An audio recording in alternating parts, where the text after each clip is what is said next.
take a look around and find somebody to War Eagle. It's showtime. Holy cow! Oh my God!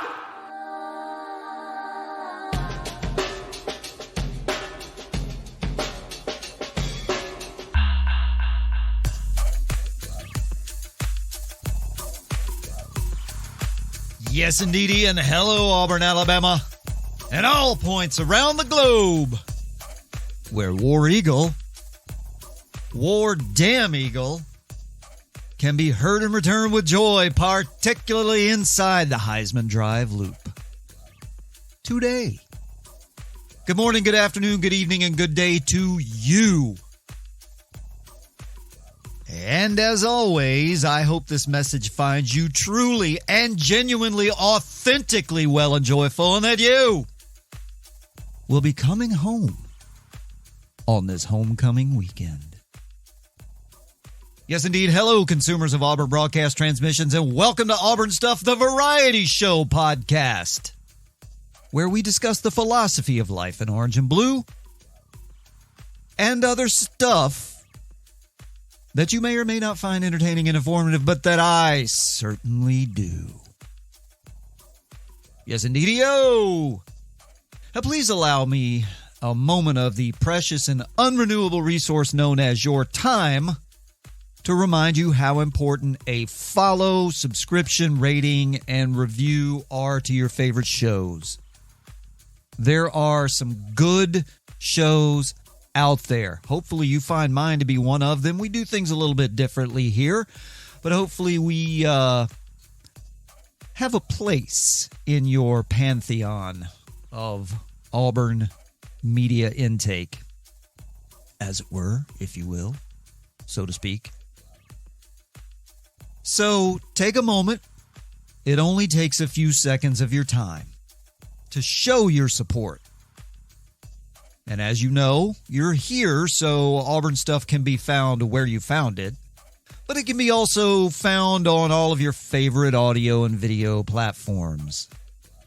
I've been foraying into the YouTube and Instagram video mediums as of late, and I haven't turned on the camera for a recording of a full episode in a couple of weeks, but I'll be getting back to that soon. It's just kind of a pain, and I don't know. I guess I'm reconciling who the hell would want to look at my ugly mug anyway. So, thank you for that brief interruption. And now, as usual, as we gaze across the beautiful landscape of formerly free America and beyond to the world, we say hello as well to our listeners from, well, we're going to keep it local today. It is homecoming weekend after all. So to all of our friends and family from Coffee Cat to Little Italy and Chicken Salad Chick, Taco Mama, Big Blue Bagel. Of course, our friends at Toomer's Drugs. And then right behind there to the Hound, The Wellness Kitchen, Byron's, Mama G's, Chappie's, Panty George's, and Chick-fil-A. That's right. I said Chick-fil-A. Because, my God, Auburn family, I don't think you could live without Chick-fil-A. I'm not sure I could. And the long-closed Chick-fil-A on West Magnolia is back open on the ground floor of that new residence building, I reckon. Walked by there a couple of weeks ago, and looks like they got things going on. I don't believe there's a drive-through there, which was kind of stupid. Do y'all remember?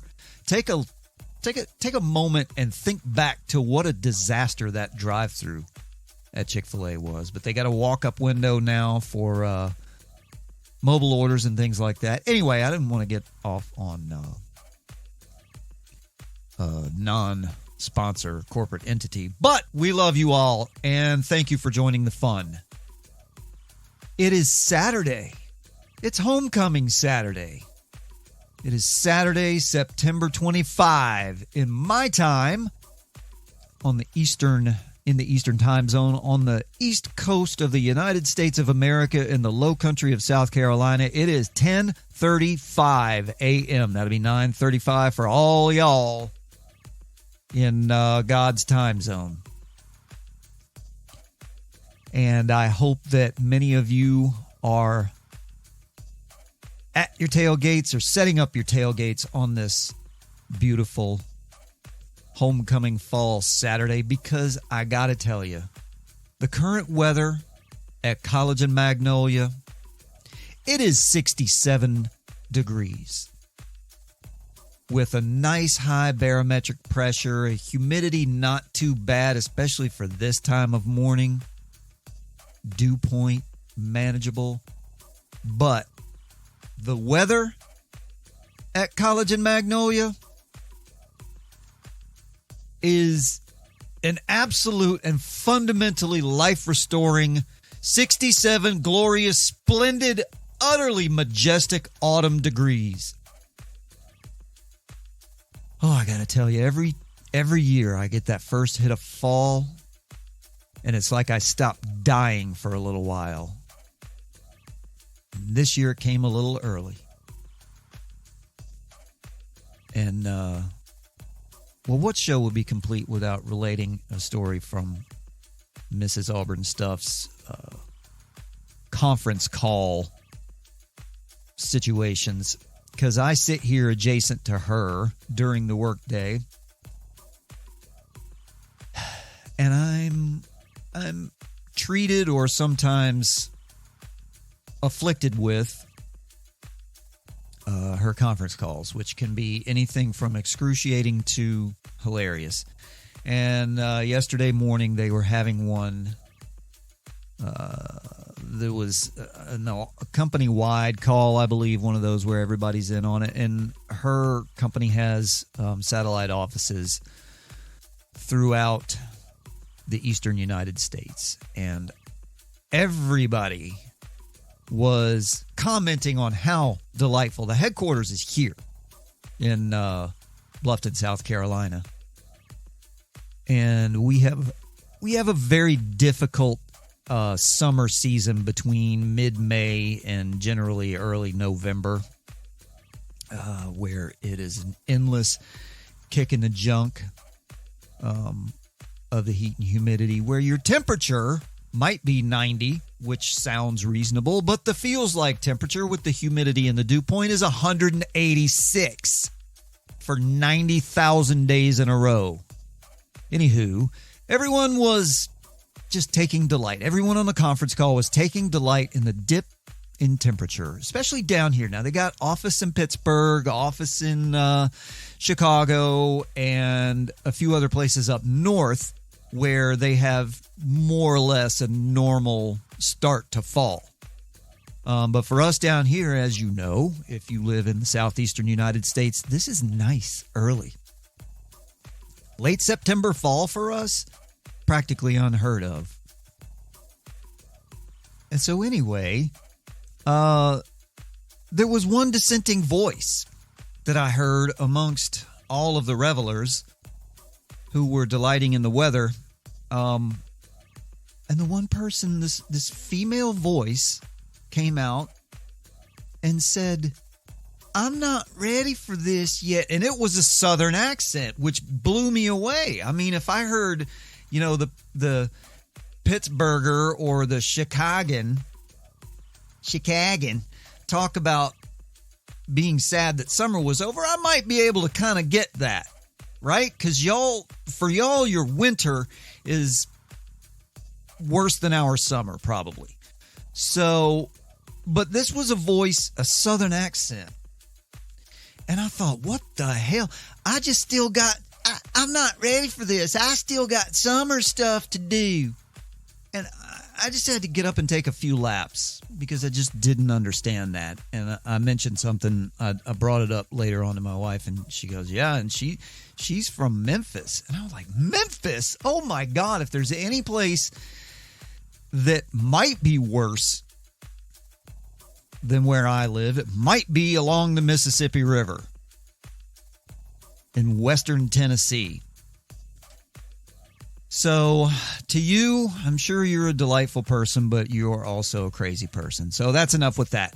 Hey, there's a few things I want to cover. I want to keep this sort of light and a little on the shorter side. It is game day morning, and some of you may be consuming this. Well, judging by the downloads, most of you will be consuming this at some point in the next few days. So for those of you who don't consume this this morning before kickoff, then just a few things. How do we think this game's going to go? Let's break it down. Your 5-star lock of the week. No, idiots. Stop. We don't do that here. Let's talk about crap like this. The white face masks. That was fun. I'm probably an idiot or just not as observant as I'd like to think I am, but I'm not sure that I even really noticed it on game night last week. And that may or may not have had something to do with the fact that, as I told you in the last episode, that I had my difficulties with arriving at the game through work and recording and all that kind of stuff. So I might have been a little bit distracted. But completely badass look. Absolutely, utterly badass look. The white on white on white on white on white. Good stuff. So there's various talk about that. It looked kick-ass. And now we're talking about, do we keep the white face masks or go back to the blue? And now we're talking about orange again. And in one particular article, some underlying parts of the story tended to revolve around the typical conversation of, we're Auburn, we're tradition, we don't change things like that. And it's really, a lot of times there's an undercurrent of negativity in that we are, when they say tradition, they people that say that who might be a little less secure with themselves use the air quotes around tradition to kind of denigrate it.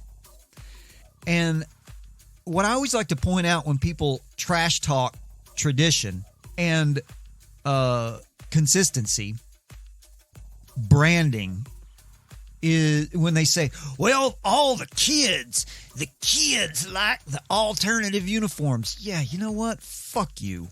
Honestly, get a grip on yourself. At what point in the universe did we decide we were going to allow teenagers to make decisions and run things?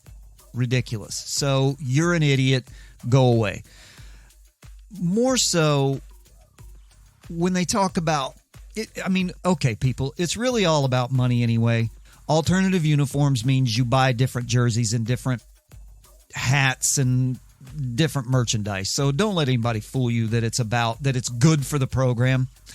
Because I'd like to point out, as I always do, if the Oregons of the world are the way to go, please point out to me who wins.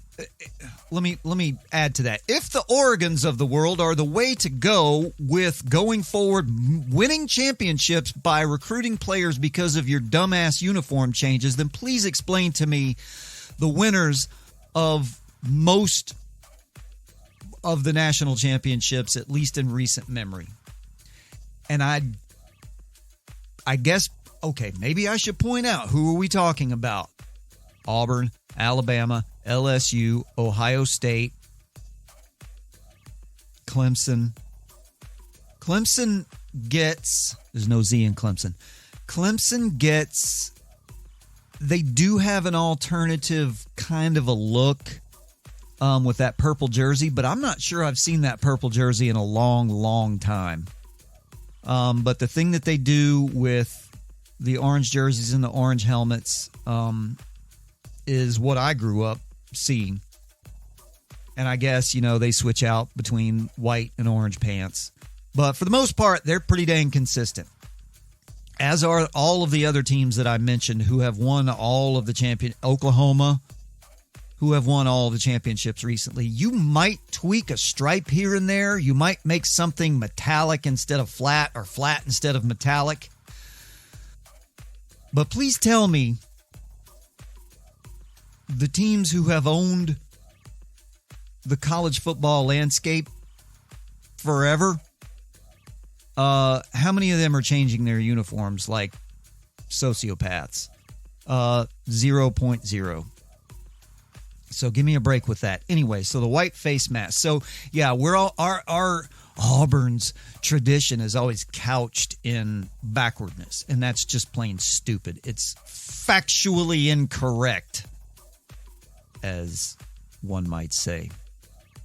So the white face masks, do they keep them, do they not? And basically it kind of goes on, and I should point out that I'm reading Nathan King's article from 24/7 Sports.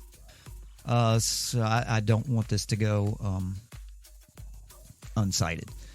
Proper credit. Anyway, so the article is about the equipment person, supervisor, whatever the hell, and the request from LaRondo and Harsin to do something special for the Penn State game. And they came up with the white face mask, which was absolutely a great touch.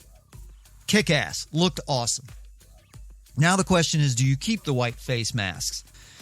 And my answer to that is sure, but I don't think you wear them with the blue jersey. I don't think you wear them at home.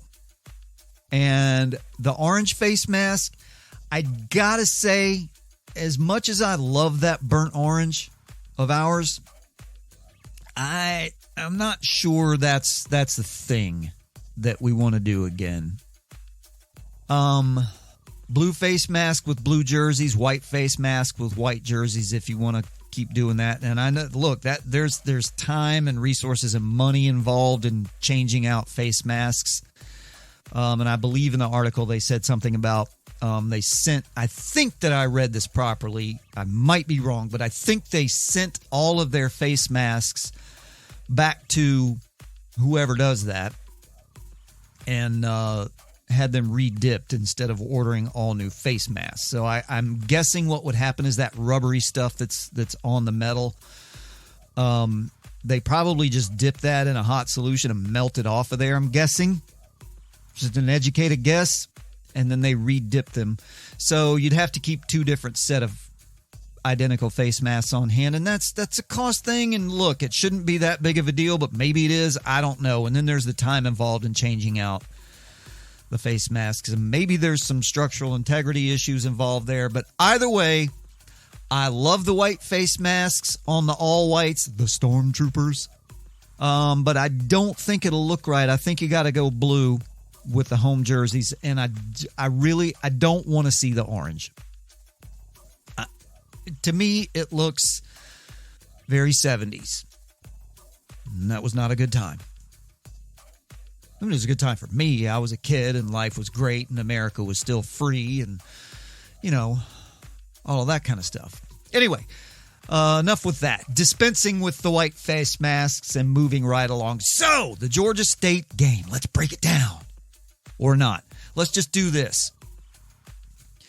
The Georgia State game. What's going to happen? What's going to be the strategy? What are we going to do? How's it going to break down? What's Georgia State bringing to the game? Who gives a shit, right? It's fucking homecoming, man. Just enjoy the game. Go out, get in the sunshine, throw the ball around, have some barbecue or whatever, drink a little brown water, or if you're like me, just keep it with coffee and seltzer, and enjoy the weekend for what it's supposed to be, okay? Forget about all that other bullshit. But kind of getting down into the granular details of this, there's a couple of things that are worth talking about on the Auburn side of the football. So let's start with the QBs. And first of all, I want to know if Bo is hurt. Is that shoulder hurt? Is that why he was a little wild or erratic with some of those passes? Or was that just the regular thing? I don't know. So, what's that shoulder feeling like? Now, take the shoulder out of it. Will we see more of TJ Finley than one might expect, than we saw in the Akron and Alabama State games? I say regardless of Bo's shoulder, and if that's even a thing, which I don't know if it is or not, I think we will see more of TJ, as I said, than one might expect. So one might expect you get the game in hand in the first half, presumably, and I don't know what this deal is with the starters coming back out for one more drive in the second half. I don't know. Is that just an inertia thing?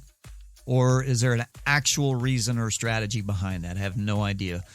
But then the starters come back out for the second half, and then the second team starts coming back in. So that's what you would have. That's what you saw at Akron and Alabama State. I think if the game is well enough in hand, at some point by midway through the second quarter, you might get a look at Mr. Finley at that point. And I have another question, which is, regardless of whether he's being redshirted or not, get Demetrius Davis some reps. Because with the rules, he's allowed to play a certain amount. I don't know. We haven't seen him at all, I don't think. I don't think he's played any snaps. And there may be a reason for that. He may just absolutely be that green. He's a true freshman. Maybe he's that green and he's not ready and he's not grasping the concepts. He's got the talent. He's got the arm talent. He's got the head. He's got all the tools. He's a little small, but maybe he's just not there. But if he has any inkling of ability at all, which I think we all agree that he does, then why hasn't he gotten any reps so far? And is this the game where you see him get reps? Could be.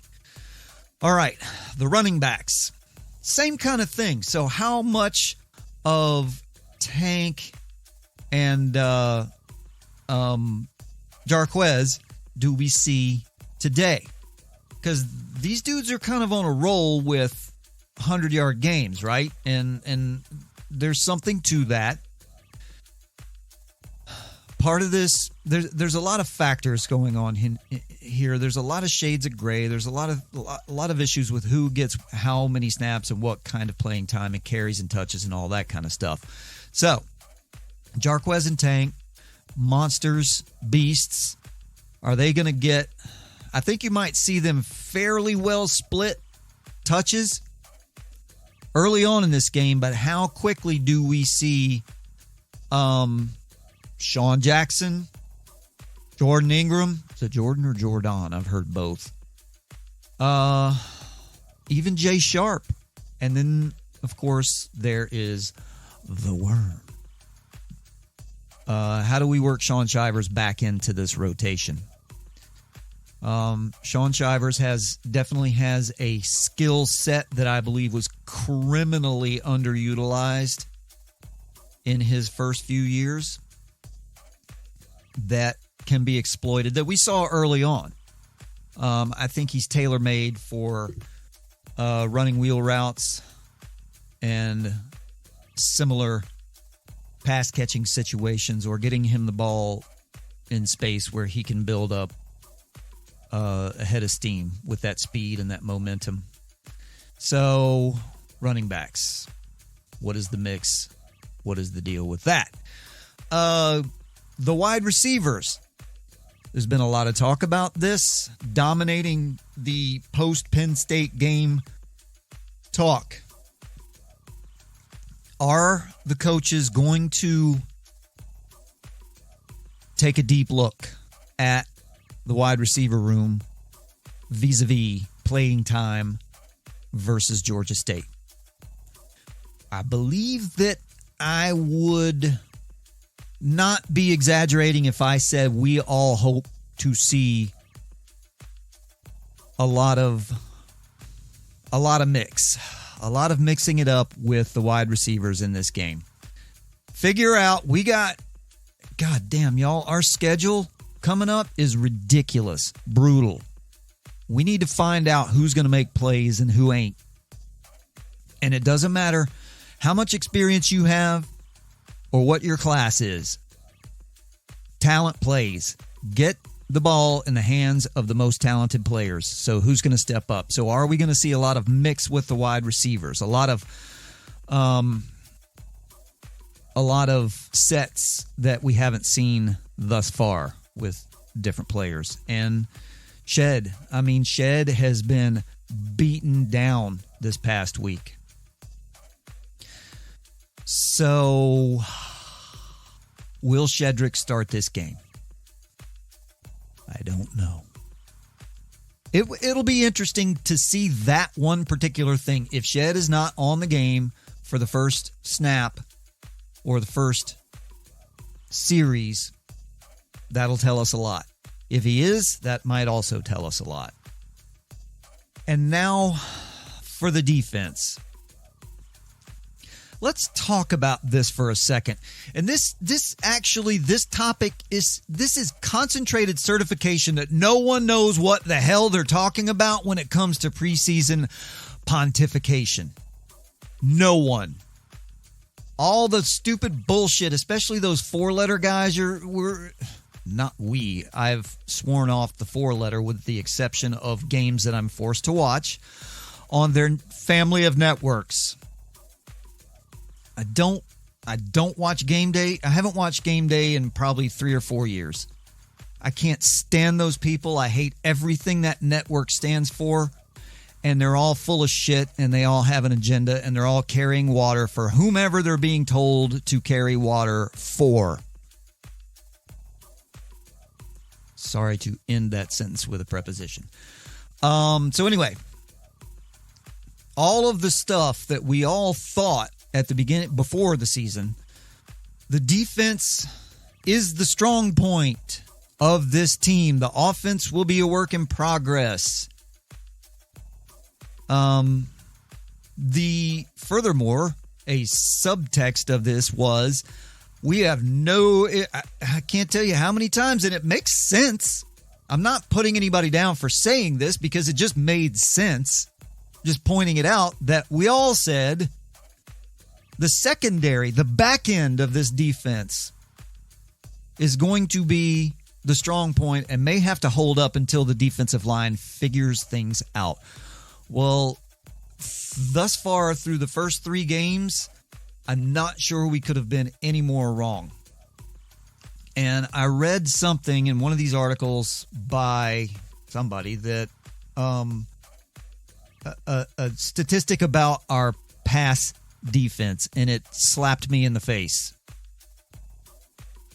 And that is that we, the Auburn Tigers, are, I don't know, something like near last in the universe in pass completion allowed.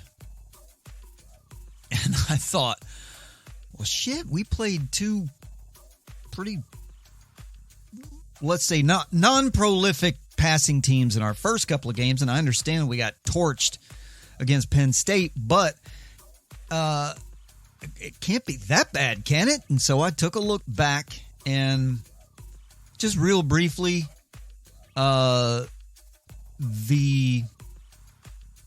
Akron game, their quarterbacks were combined 22 of 27 for 191 yards and 1 touchdown, no interceptions. I mean, nobody's going to mistake those for prolific numbers, but dude, listen to that for a second. 22 of 27, and Irons, the guy who came in the second half, I believe, was 13 for 13. 13 for 13 for 129 yards and 1 touchdown, no interceptions. Huh. Alabama State. Again, nobody's going to confuse these for prolific numbers, but this is Alabama State against our supposedly rock-solid secondary. And pass defense is not all about the secondary. I'm not stupid, okay? Pass rush has been a question as well. However, the first 2 games, it seemed like we had a fairly decent pass rush.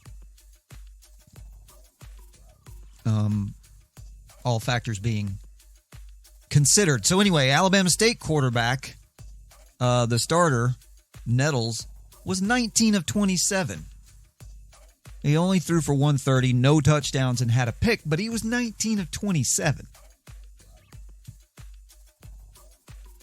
Bo was 9 of 17 that game for 108 and 2 touchdowns. Now, that wasn't part of the game plan, but especially because Jarquez and Tank went for a combined 270 yards on the ground. So yeah, and then so 19 of 27 that quarterback was, and then of course we all know that Sean Clifford was 28 for 32, and there was probably 1 or 2 throwaways in there. So yeah, the back end of the defense is a little scary.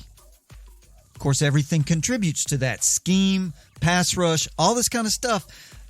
And I've heard all the talk about the zone versus man and all this kind of stuff, but they haven't been playing exclusively zone. They've been mixing things up, and they've been playing, I guess, what you might call off man instead of one of my delightfully favorite things that people, one of those terms that people caught on to, like mesh and what was the other one that everyone liked to talk about? Route tree. And then, but this one, the press man. So we're not really doing that anymore. So there's a new system. There's a multiple system. And there's new players. A lot of transfers on that defense. And we're missing a couple of people. For various reasons. So what is up with the defense? And this is not going to be a game probably because Georgia State, as I understand it, plays more of an option type of offense, maybe more like a zone read option type of offense, kind of like that you might have seen Nick and Trey running in 13. So I don't know. There's the questions. Is this defense going to get anything to look at that'll show, that'll give them stuff to work on? Don't know. Don't care. It's homecoming. We'll see. That's what practice is for. I don't know. Maybe, but look for a pass rush. Will we see a pass rush? Will we even see opportunities to have anything resembling working on a pass rush? Who knows? I don't know. So the injuries and returning players, Sean Shivers is coming back. We talked about that earlier with how are they going to work him back in. I don't know. Will you see? How about combined yardage? Not just rushing yardage, but combined yardage. Will you see? Everybody's been talking about how will we see 2 players again with 100 yards? Or, the more extended question is, will Auburn have 2 rushers with 1,000 yards? How about today, will we have 3 with 100 combined yards? Will you get the ball that much into Shivers' hands, or will they work him back in slowly? And then, like Jalen Simpson, is he coming back?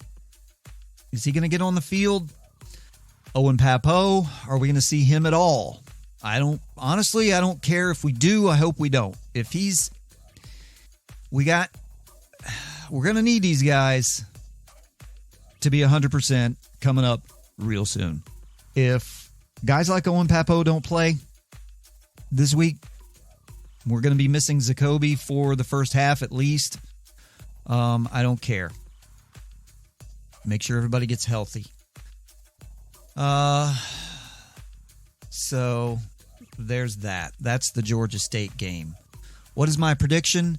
My prediction for the Auburn-Georgia State game is that it will be a delightful afternoon on the Plains, and more specifically on Pat Dye Field at Jordan-Hare Stadium and the surrounding tailgate areas. That's my prediction. And the 2022 football schedule has been released. We all knew the teams. Now we know the time, or the dates, I suppose. And we have yet another kind of a bizarre year. Actually, this sort of reminds me of back in the day, back in the Pat Dye days in the early and mid 80s when we'd play like 6 home games in a row to start the season. And teams big SEC teams, big what we now call Power 5 teams would have like 9 or 10 home games. It was ridiculous. It was awesome. So we start off with Mercer. Let's hope we don't have a repeat. Anyway, so yeah, we got 5. We start off with 5 home games in a row, which on the one hand is pretty kick-ass. On the other hand, that takes away some October home games, which this happened a couple of years ago where we had 0.0 home games in October, and it was just stupid.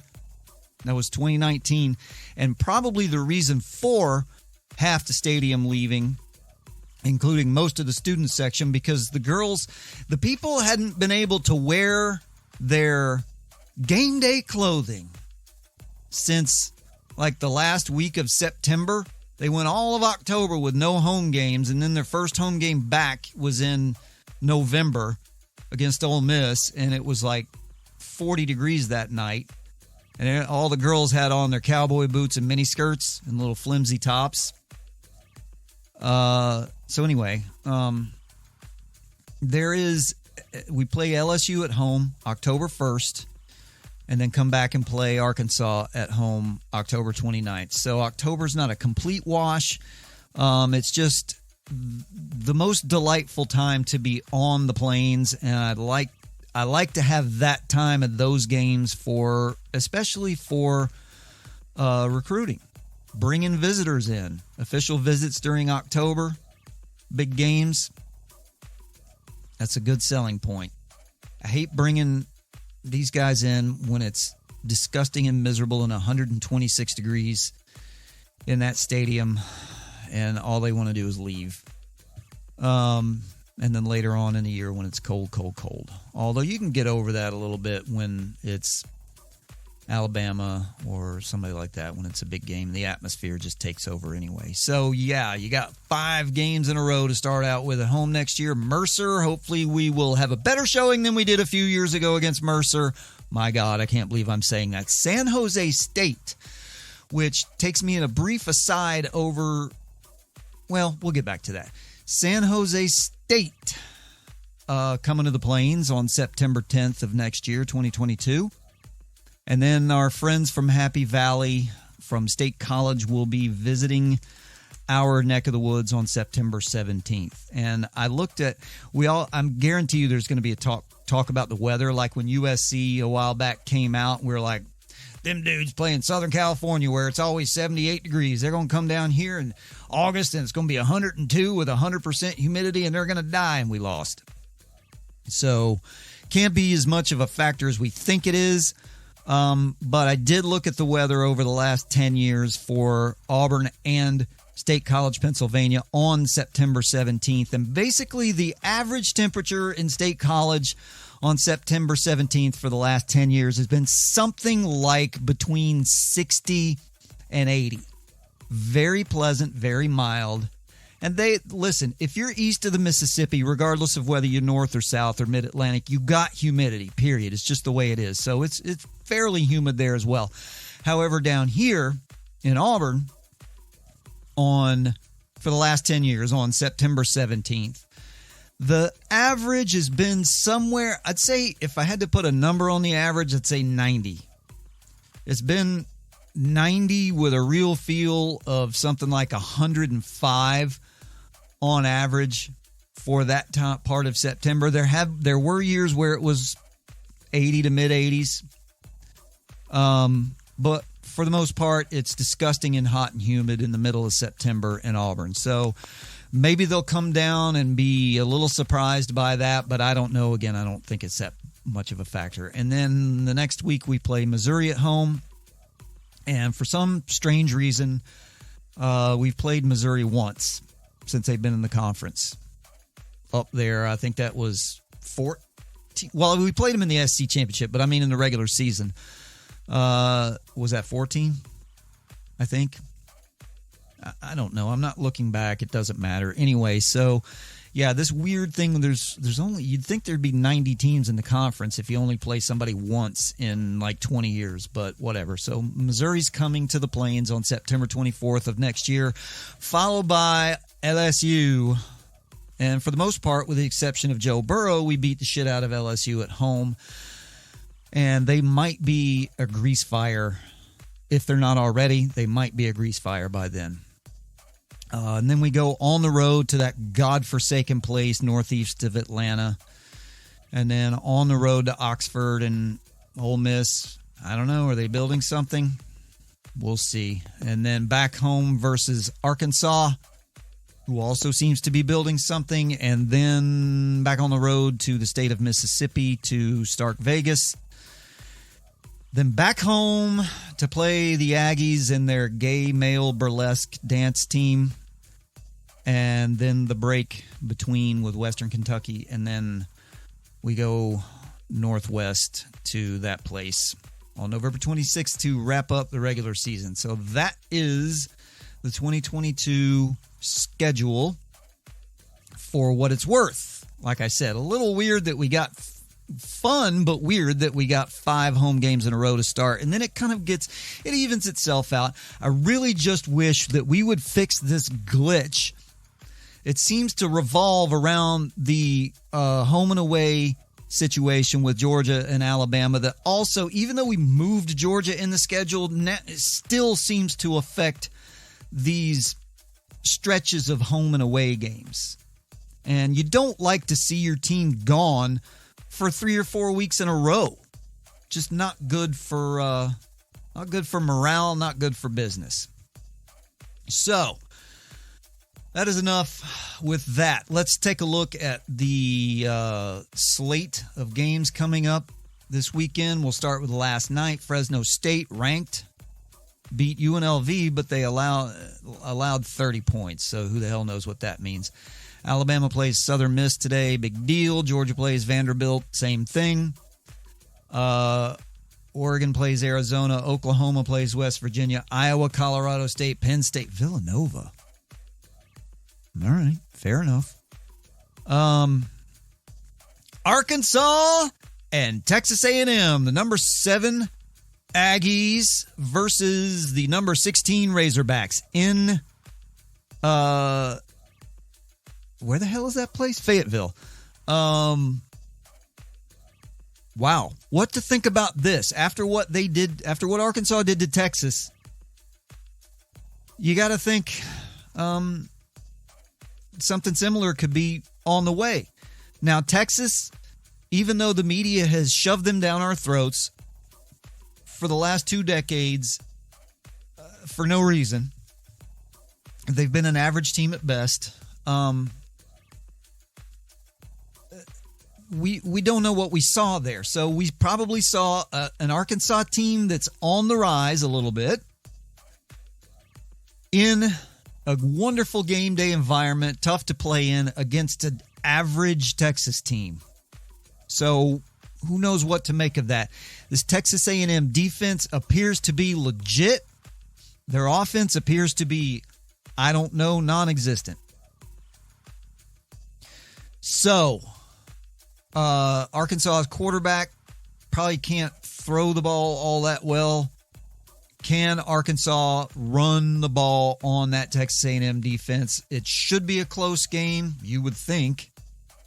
Maybe it's a low-scoring game, I don't know. But it's probably going to be fun to watch, and it's going to be on 3:30. I wonder what... So 2:30 Central. I wonder what... If that's the CBS game or... I don't know. Whatever. And then you have Clemson, NC State, who cares? Ohio State, Akron. Bless their hearts, Akron. Good Lord, earn those paychecks. Florida, Tennessee. Florida should spank the shit out of Tennessee. Notre Dame, Wisconsin. Really, 12-18. And who cares? Iowa State, Baylor. Who cares? BYU, go Mormons versus South Florida. Coastal Carolina, number 17, just up the road from me. About 3.5 hours up the road in Myrtle Beach. Playing UMass. That's a heck of a matchup. Coastal Carolina. Don't even know what to make of that. Number 19, Michigan versus a Rutgers team that seems to be better. Michigan State, Nebraska in maybe the ultimate Who Cares Bowl. And then a North Carolina ranked team against Georgia Tech. Go Engineers. The number 23 Auburn Tigers versus Georgia State. UCLA, whatever, Stanford, who cares? And Kansas State versus Oklahoma State. So that's essentially what you've got on your top 25 docket for today. There's maybe a couple of interesting games in there, and the rest of it is nonsense before everybody kind of really gets into the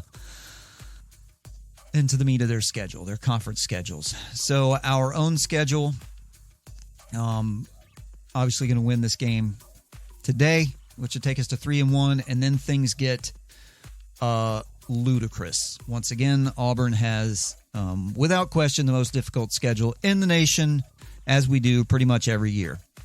LSU, I'm still guaranteeing the win, but now, see, I haven't watched any LSU this year. And so what the hell am I doing analyzing it, right? I'm not.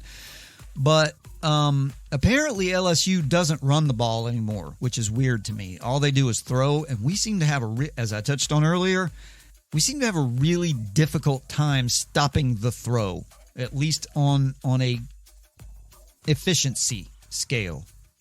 So I'm still picking the win for that. Booger Eater University comes to the Plains the following week, and I don't know again, haven't seen them at all either. Y'all, I work a lot on Saturdays during the fall, unfortunately. But all I keep hearing is that their defense is invincible, and maybe they're figuring things out on offense. So I have no idea what to think of that game. Also, now this game at Arkansas, is that now all of a sudden a toss-up game? Then the game I'm going to be at, please join me at my tailgate or in the stadium if you'd like, Ole Miss. Jesus Christ. Also a toss-up game because they can score 100 points a game. And then at TAMU, and I don't think we've ever lost there, but that's stupid. I don't believe in trends. It's just a confluence of circumstances that lead to wins and losses. So, I don't know. I guess that's probably about a toss-up game. And then at home versus Mississippi State, I don't believe in them. I don't care if they throw the ball 100 times a game. Although maybe I should now take my own advice, right? And then at USC East, up in Columbia, just up to about 2 hours and 15 minutes up the road from me. I mean, that should be a win. And then the following week, and I don't know. That's a home game against UAT, and that's always a toss-up. So the schedule, boy, it's amazing how our outlook on the schedule has changed from preseason through each successive week of the season thus far. Anyway, so let's kind of bring it into port, and I just want to kind of remind everybody where we're at here, especially before we get into the nuttiness of the SEC part of the schedule with a lot of 50-50 games and games that look a lot harder now than they did a few weeks ago. So just remember, y'all, that it's homecoming weekend. And my goodness, isn't it a perfect display of an early Southern autumn surprise where standing in the sun feels like, I don't know, it feels like a hug from God after 4 months of being throat punched by Satan. And of course, the heat will return a few more times, summer 2, summer 3, summer 4, before the girls all pack away their sundresses until April. But for now, be present in the moment and revel in the glory of college football and the true reasons it means so much to so many of us. Because there's a lot of skullduggery, malfeasance, and chicanery from the assholes of the world that are doing everything that they can in what seems like a nonsensical series of moves to sort of tear down the infrastructure that made college football the thing that we love so much. And that's being on campus on fall Saturdays in a setting that is akin to a Southern family reunion. Well, let me not be parochial about it. Everybody's got awesome family reunions. It's not just a Southern thing. And so it's a time, and football lends itself to this because of the size of the game, the scope of the event, more so than basketball or really any other sport. And part of the experience is actually taking part in those other events outside of the football game, which could be taking in volleyball, taking in, I believe, your 11th ranked Auburn Tigers soccer team. And hopefully, if you're on the Plains, you got to partake in the homecoming parade and all the festivities starting yesterday and going through the weekend. And it's really part of just remember why you love this game. All of the talk about name, image, and likeness and money and playoffs and television and all this kind of stuff is just distraction for what it's really all about when it comes down to the foundation of it. And look, as I've stated 100,000 times, I am not opposed to... Okay, let's put it this way. There's an awful lot of people that make their living, and I'm talking about a legitimate living, from everybody from the media to equipment people to university employees to vendors to everyone surrounding the game that makes their living from this gala spectacle that is college football. Everything from the smallest level on up, from like the Citadel. When I lived in Charleston, I lived about a block from the Citadel's football stadium. And I would go out there every Saturday when there was a home game, when I was around, and go hang out and tailgate and go to the games. And they had just as much fun as we do at Auburn, just on a smaller scale. And that's what I'm talking about. The family reunion feel, the getting together on Friday and Saturday and Sunday, if you make it the whole weekend long, but particularly Friday afternoon through Saturday night. And you get together with those people that you don't see all year, that share your family bond, that wear your colors, that love the soil, that no matter who's wearing the uniform, they're there for the team. And when those people wearing the uniform that year or that 3 or 4 years move on, that when they come back, they're embraced as part of the family. The tailgating, the tents, the cooking, the barbecue, the kids rolling down the grass hills and throwing footballs at each other. Just the disengagement from all of the day-to-day bullshit that we all have to deal with, to come together on those fall Saturday afternoons just to be in that moment. And so take homecoming for what it is and enjoy it. Don't just gloss over it. Because all the other stuff, the playoff and the money and all this kind of stuff, don't be distracted by that. Those are there. That's great and all that. But remember why. And I'd love for the powers that be to remember why college football became what it became. And it wasn't a playoff. And it wasn't billions of dollars. It was that sense of place on that Saturday afternoon in that stadium, in that town, in little towns and campuses across America.